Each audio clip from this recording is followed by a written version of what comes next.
Hola, bienvenidas. Me presento, soy Susana Bazáñez, discípula de Claudio Naranjo. Hace poquitos meses acaba de fallecer. Qué gusto que vamos a empezar este nuevo taller.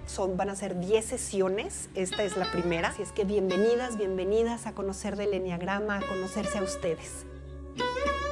Es un símbolo que consta de ciertas figuras. Afuera está el círculo, que significa la unidad, o sea, como que todo lo contiene y es la ley del 1. Adentro está un triángulo, es la ley del 3. Y luego aquí hay otras flechitas, otras líneas, y al ratito les voy a explicar cómo es la ley del 7. Entonces aquí tenemos 9 puntos. Cada uno de los puntos significa o nos da la pauta de hablar de cada eneatipo. Y cada eneatipo es hablar de las pasiones humanas. Hay 9 pasiones.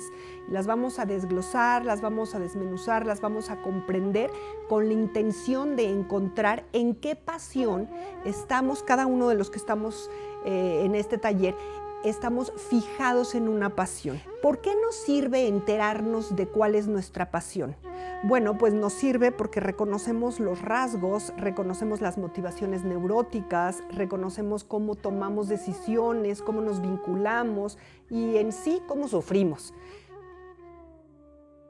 Les voy a platicar un poquito de los orígenes del eneagrama, porque el origen es desconocido, pero bueno, hay idea de que estuvo en Babilonia, en Medio Oriente, hace 2500 años, y los sufis es una comunidad que hace uso del eneagrama justo para el desarrollo humano, para el desarrollo del potencial y de la transformación. Se enseñaba en transmisión oral y con danzas. Ahora hay muchísimo escrito. Claudio Naranjo se ha dedicado a escribir sobre el eneagrama, a difundirlo, a entregarnos todo este conocimiento ancestral de una forma que nosotros en Occidente podemos entender. Gurdjieff, un ruso, se va a buscar a los sufis, a Oriente, se va a buscar maestros de Oriente y él recibe este conocimiento. Luego también tenemos a Ichazo en los 60s. Ichazo también se va a buscar a Oriente y también entra en contacto con Gurdjieff. Él recibe estas enseñanzas y las trae a América. Él es sudamericano y instaura el Instituto Árica. En este instituto que tenía Ichazo entra Claudio Naranjo. Yo lo honro con esta difusión de su trabajo y lo que más me interesa es transmitir su mística de la búsqueda de quién es uno mismo, de la búsqueda del ser y de este trabajo de transformación. Claudio dice que la felicidad solo depende de un estado interior. La felicidad chiquita es la felicidad que buscamos en todos los referentes externos. Cuando encontramos la felicidad grande es que está dentro, es un estado interior. Ya no importa que se te ponchó la llanta a las 12 de la noche, eso no te quita un agradecimiento de la vida. Bueno, esta es la ley del 3. Regreso a la ley del 1. La ley del 1, el círculo, ¿verdad? Ahora la ley del 3. Aquí está el 9, aquí está el 6, aquí está el 3. Y es infinito. 1 entre 3, infinito. Entonces, el triángulo nos habla también del infinito, pero nos habla de algo muy que está en toda la naturaleza. Es el encuentro de los opuestos. La confrontación de los opuestos se resuelve en un tercero. Y me gusta decirlo de esta manera. Tú eres concebido en dos opuestos, tu papá, tu mamá, y cómo se integran estos dos opuestos en ti. Papá, mamá se integran, te conciben y ahí estás tú. Y eres la resolución de estos dos opuestos. Tú solamente fuiste concebido una vez por tu papá y tu mamá, pero cada vez que te concibes eres real y verdadero. Cada vez que logras integrar en ti mismo los opuestos que te mantienen en sufrimiento, cada vez que se integran los opuestos en ti, te estás concibiendo como realmente quien tú eres, en tu verdad. Les voy a platicar de la ley del 7, u octava, porque en música se llaman las octavas, y aquí está, en do, re, mi, fa, sol, así. No sube, baja, sube, baja, sube, baja. No, sube, baja, luego se queda bajito, luego sube, baja, sube. O sea, no es como tan constante. Y este movimiento está en todos los procesos cósmicos de la naturaleza, biológicos, en todos los procesos de lo existente. Entonces, en nuestra psicodinámica también están en esos procesos. Y este dibujito aquí adentro nos explica cómo es esta psicodinámica en cada uno de nosotros. Me gusta poner el ejemplo de una ola en el mar, en donde se va fabricando la potencia de la ola, sube, pero no se queda eternamente arriba, luego baja y entra luego es como un recogimiento, luego se vuelve a armar la potencia, sube y luego baja. Si nosotros midiéramos este proceso como en frecuencias, nos daría este mismo subir, bajar, quedar. Es esto de la ley del 7.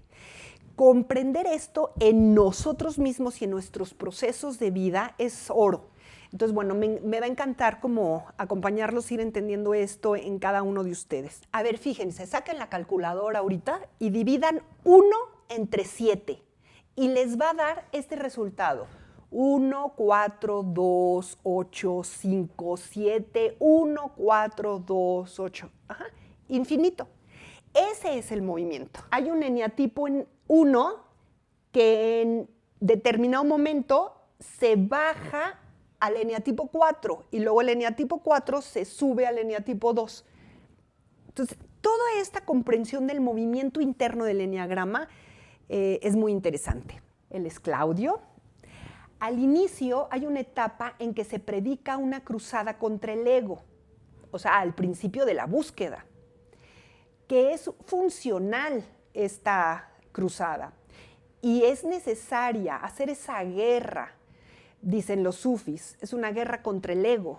¿Y qué es el ego? Es nuestro carácter, es lo que se nos armó como una identificación de quién eres, pero ese no eres el que tú eres, ese nada más es un personaje que te funciona, que te sirve para funcionar en las relaciones y en la vida, pero ese no eres tú y no hay que confundirnos. Dice, y no es que uno vaya a matar al ego, sino que uno fortalece su propio espíritu en el proceso de desidentificarse del ego.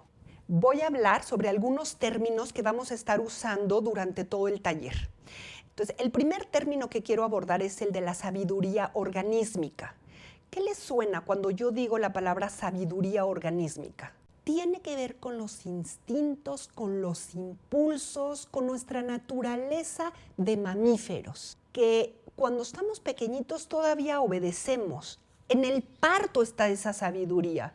Pero bueno, nuestra cultura patriarcal y nuestra cultura enferma, desde ahí empieza como a domesticar y querer controlar y hacerse dueño, como si tuviera el cerebro racional más poder que esta sabiduría organísmica. Bueno, desde ahí que estamos amolados, pero bueno, ahí pertenecemos a esta cultura y entonces el chiste de este trabajo de autoconocimiento justamente es poder volvernos a reconectar con esta sabiduría de los impulsos, de los instintos, de lo mamífero. El otro término son los instintos. Aquí quiero nombrar los 3 básicos que vamos a estar nombrando. Es el instinto de conservación, es el instinto de reproducción, o sea, el instinto sexual, y es el instinto social. La neurosis es el término que vamos a explicar detenidamente para entender cómo es que sufrimos, pero la neurosis tiene que ver con una desconexión de nuestro ser, del ser verdadero, de nuestro ser esencial. La neurosis tiene que ver con el miedo que nos da la existencia y con la apariencia, es como en esta pretensión de ser quien no eres. El ego es el ser robotizado, es la desconexión del ser esencial. El carácter está armado en nuestro cuerpo. Es más, el carácter está hasta dentro de la respiración. Si tienes una respiración muy abundante o si tienes una respiración muy reducida, también tiene que ver con tu carácter. El carácter es la máscara, es la falsa personalidad, es de quien se apropia de quien tú eres. Otro término que voy a estar usando es el fijación. La fijación es una creencia o varias creencias que dan soporte a mi conducta. En cualquier momento puede suceder una catástrofe. Si esa información yo la tengo en mi software, ¿Cómo voy a actuar? Pues llego a un lugar y ya estoy buscando dónde está la puerta de emergencia. Ideas locas, como les llama Claudio, a las fijaciones, son el soporte cognitivo de mi conducta, de mi comportamiento, de mis valores, y entonces de la pasión. Cuando hablo de la pasión, quiero hacer una distinción. De repente usamos pasión para decir que estoy apasionado. Y vamos a hacer esta diferenciación.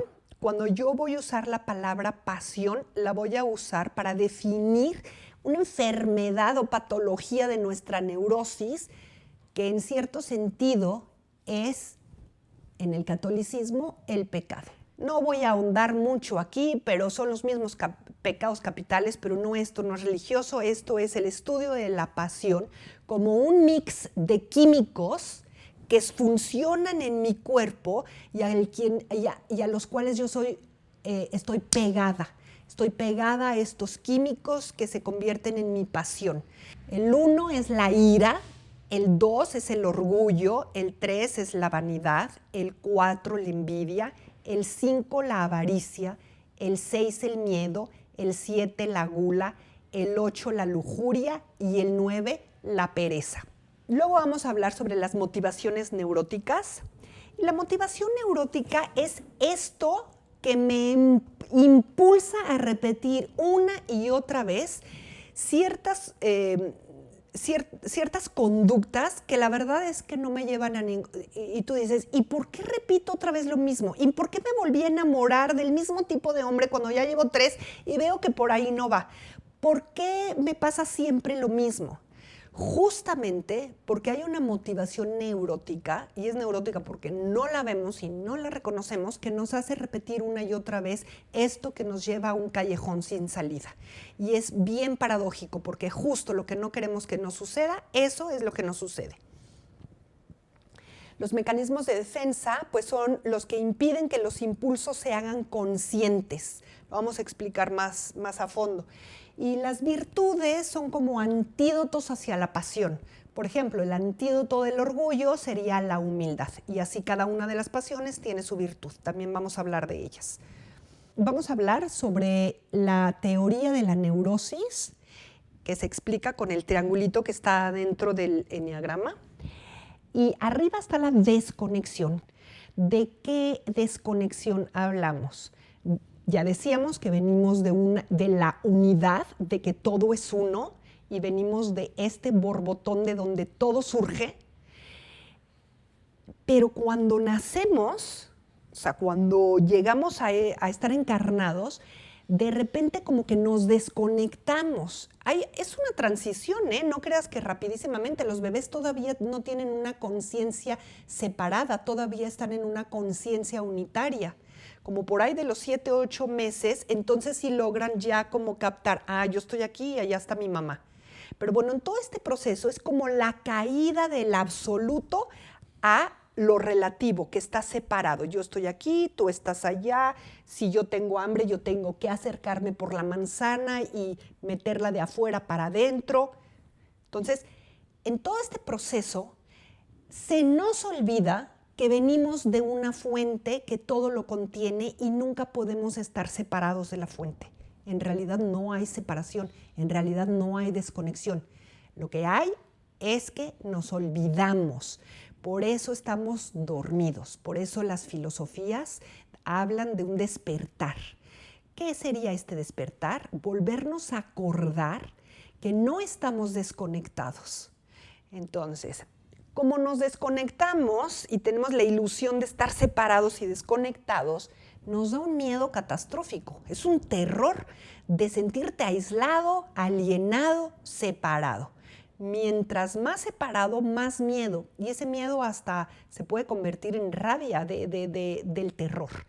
Pero bueno, si nos quedáramos en el miedo, no funcionaríamos para todo lo que va. O sea, el movimiento no vendría. Entonces, lo que sucede es que para salir del miedo nos vamos a una apariencia, o sea, ahí es donde creamos un personaje y es un pretender.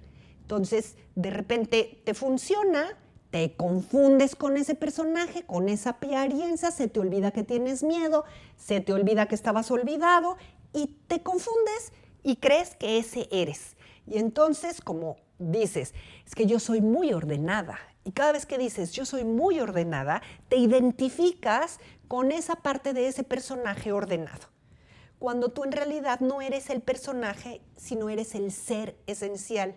La neurosis es el proceso de la degradación de la conciencia que encuentra resonancia simbólica en las historias míticas de la caída o la expulsión del paraíso. No solo la degradación de la conciencia, degradación de la vida emocional y de la calidad de nuestras motivaciones. Y entonces la carencia del sentimiento del ser, implícita en la inercia psicológica o robotización de la apatía, priva al individuo de una base desde la que actuar, lo cual le conduce al miedo. Pero como debemos actuar de cualquier modo, entonces crea una personalidad falsa para resolver este conflicto. Y hablemos del vacío, este vacío de ser. Sentimos vacío porque no sabemos que el ser es puritita espaciosidad. Entonces lo sentimos como un vacío, como no encontrarnos. Entonces viene como una necesidad de encontrarnos. ¿Quién soy? ¿Qué soy? ¿A dónde voy? Porque siempre está un gusanito, una llamada a entender ese vacío, a llenarlo de algo. Pero no entendemos que no tendríamos que llenarlo de cosas de afuera, porque en realidad no hay que llenarlo. Digamos que está lleno, pero despacio, y eso es lo que somos. Y yo se los puedo decir y lo pueden captar y tratar de entender con la mente, pero lo importante es la experiencia de esto. Y la experiencia de esto nadie te la puede regalar o transmitir o no la puedes encontrar en un libro. La experiencia del contacto con tu espaciosidad es propia. ¿Cómo lleno yo el vacío? Entonces esta pregunta es muy válida. ¿Cómo llenas tú el vacío que sientes? La respuesta está justamente en una idea loca, en una fijación. Esa idea loca es tu chupete óntico. O sea, que te llene el ser. Óntico tiene que ver del ser. ¿Cómo siento mi vacío? Es la ilusión loca que te promete el ser.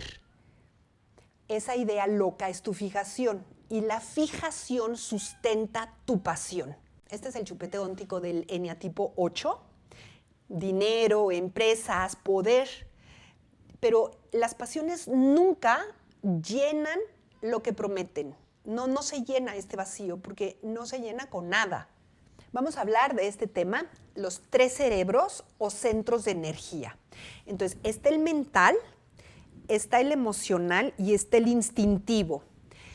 El eneagrama describe estos 3 centros que son de percepción y de reacción. Hay 3 eneatipos que son más mentales, 3 eneatipos más emocionales y 3 eneatipos más instintivos o de impulso. Los 3 de arriba son los de impulso o de acción. Los 3 de la derecha son los emocionales y los 3 de la izquierda son los mentales. Cada uno de nosotros tiene uno más fuerte por medio del cual responde como su base, como su casa, como lo conocido. Además tiene como muchísimo más modo de hablar desde ese centro. Saber cuál es nuestro centro primario nos da una importante llave para entender nuestras motivaciones y conocer cómo reaccionamos, y también para encontrar nuestro eneatipo. Los del centro intelectual son personas que basan en el pensamiento, lidian con ideas, con percepciones y con el pensamiento racional, enfatizan en recoger información, piensan antes de actuar, su atención está en crear certidumbre y seguridad o en encontrar varias opciones. Les preguntas algo y te dicen, déjame pensarlo tantito. O sea, no te van a contestar luego. Le dices, ¿qué sientes? No sé, déjame analizarlo. El centro emocional están basados en sentimientos y están enfatizados en lo que siente el corazón, buscando sentimientos negativos o positivos. Tienen un interés por los otros, su atención está en el éxito, en las relaciones, muchísimo más que en los resultados, y ejecutando para alcanzar expectativas en relación al trabajo y a las personas. Les importa mucho más la ayuda, la compasión, la integración, la colaboración. Esos son los emocionales. Y de repente a un emocional le puedes decir, espérate, piénsalo, date tiempo para pensarlo, razónalo. Los centros instintivos son basados en el cuerpo y sus impulsos y lidian con el cuerpo para su movimiento. Estos son los más viscerales. De repente no se dan tiempo ni de pensarlo, ni de sentirlo y ya están actuando. Su atención está en el tener el control de sí mismos y del medio. Actúan de modo muy práctico. Ni les pediste ayuda y ya te bajaron todas las cajas de la cajuela. Esto es lo que más vamos a trabajar. Cada uno de los eneatipos, la próxima vez vamos a trabajar sobre el eneatipo 1, que es la ira. Luego nos vamos a ir al 4, que es la envidia. Luego nos vamos a regresar acá para el 2, que es el orgullo. Luego al 8, la lujuria. Luego al 5, que es la avaricia. Luego nos vamos a ir al 7, que es la gula. Y luego aquí terminamos con los que están en el dibujo alrededor. Y luego vamos a empezar por el 9, que es la indolencia. Luego nos vamos a ir al 6, el miedo. Y luego vamos a terminar la última sesión con la vanidad, que es el 3. Me va a encantar conocerlas, que se integren y pues muchísimas gracias por sus atenciones. Soy Susana Bazáñez.